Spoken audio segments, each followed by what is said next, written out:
এদেশে আউলিয়ায়ে কেরাম গ্যারান্টিওয়ালা ইসলামের দাওয়াত দিয়েছেন, সুবহানাল্লাহ বলেন। এদেশের হক্কানি উলামায়ে কেরাম গ্যারান্টিওয়ালা ইসলামের দাওয়াত দিয়েছেন এবং নিজেরা গ্র্যান্টেড হয়েছেন, গ্র্যান্টার হিসেবে দায়িত্ব নিয়ে কথা বলেছেন, সুবহানাল্লাহ বলবেন না? কারণ গ্যারান্টার যদি আমি আপনার না হতে পারি, তাহলে আপনাকে আমাকে আমি কিসের দাওয়াত দিচ্ছি? অনিশ্চিত ভবিষ্যতের দিকে আপনাকে আমি ডাকতে পারি না, কি বলেন ঠিক কিনা? সুনিশ্চিত ভবিষ্যতের দিকে ডাকার দায়িত্ব দায়ীদেরকে এই পরিমাণ যোগ্যতা সম্পন্ন হতে হবে।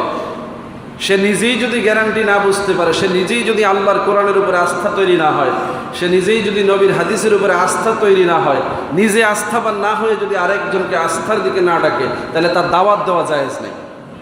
কথা বুঝতেছেন কিনা?